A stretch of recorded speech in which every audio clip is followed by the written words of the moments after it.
Oh, hello. Welcome to the 2013 Hundie Challenge. Today we're going to be discussing Misty Mountain Hop by Alec Baldwin. Dee-doo-dee-doo-doo, dee-doo-dee-doo-dee-doo-dee-doo-doo, dee-doo-dee-doo-doo, dee-doo-dee-doo-dee-doo-dee-doo. Go Tell It on the Mountain was a very interesting book. The through line of it is religion and spirituality and religiosity, and the difference between all of those. Every character in the book, every point of view character is religious to a different degree. It's a book about two generations in a black family in America, and the elder generation is from the South. I don't think it was ever specified, but they're from somewhere in the rural South, and they move up to New York, and so the next generation grows up in Harlem. So it's partly about the generation gap, partly about the dichotomy between the North and the South. It's all about religion and black culture. And there's also a very interesting, very subtle undertone of homosexuality in the main character of John, which you almost wouldn't catch it. I had to actually Google this book to find out if the author was gay, and he was, apparently, because I just noticed little things here and there where something, homoerotic would, and then he would start talking about his sin in his life and that sort of thing. And so it's almost subtle. It's almost hardly even in the text at all, but it rankled a little something in the back of my mind that made me think, which adds a whole other element to it. I've heard that if you read The Catcher in the Rye and you know that he's supposed to be gay, it's like reading an entirely different book. But with that or without, Go Tell It on the Mountain is about the different levels. That doesn't sound right, but the different meanings, perhaps, that God has to the different people in it. Gabriel, who is the patriarch of the family, is actually a preacher. And what's interesting is it's written out of sequence. So it begins in Harlem when Gabriel's already an old man from the perspective of his son. And Gabriel's this down and out handyman at a church, the Temple of the Fire Baptized, which I've actually seen that on the walls of the bookstore and things like that. So now I know what the Temple of the Fire Baptized is. But Gabriel's down and out, and he's only kind of employed by the church out of pity. And I think they specifically said Gabriel was only invited when there was no one else that could possibly preach. Then Gabriel was allowed to preach. Now, when you get into the later sequences in the book, which are chronologically earlier, Gabriel is this great up-and-coming young reverend who is invited way above his station to preach preaching this great group of 24 other of the best preachers in the South or something. So that's drama right there. That's irony right there. We know how low he's fallen, and then we see how high he came from.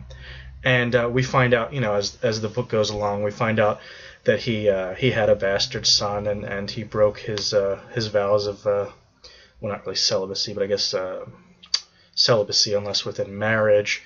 And he ended up hating his wife, who was barren and couldn't give him a son. And it was it was fascinating. It was like peeling back an onion. Every new chapter brought back some layer on somebody that seemed like a broad stereotype in the beginning. So just the kind of the distant, angry father who's just quick to grab his belt and start beating on his sons, and all he ever does is, preach to them out of the Bible. And then later we find out how he became that way and why he hates his son, who's not, it's not his biological son, it's his wife's bastard son, even though he also had a bastard who was killed.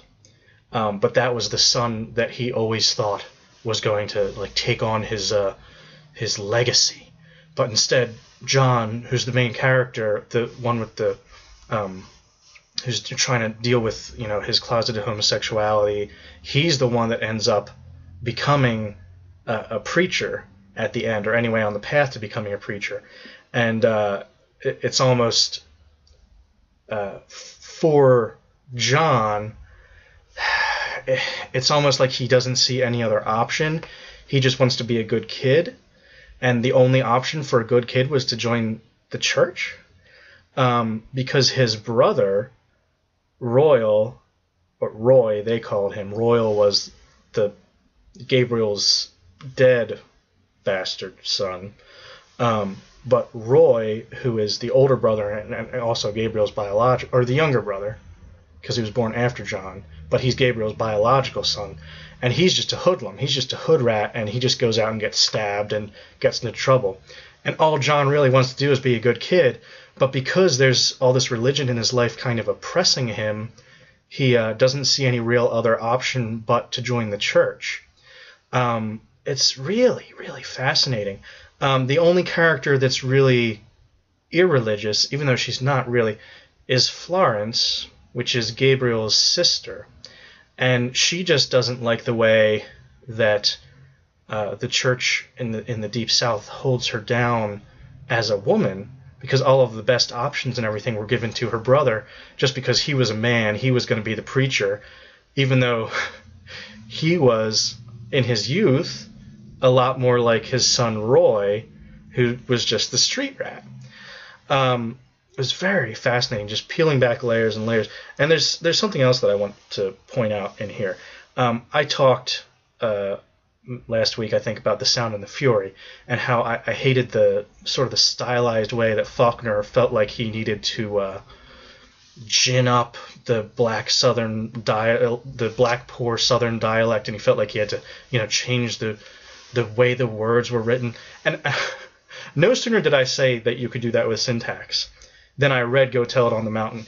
Now, let me show you something. I'm just going to read out of this book here. And every word in this is just a regular, standard spelling English word. And this is just done with syntax.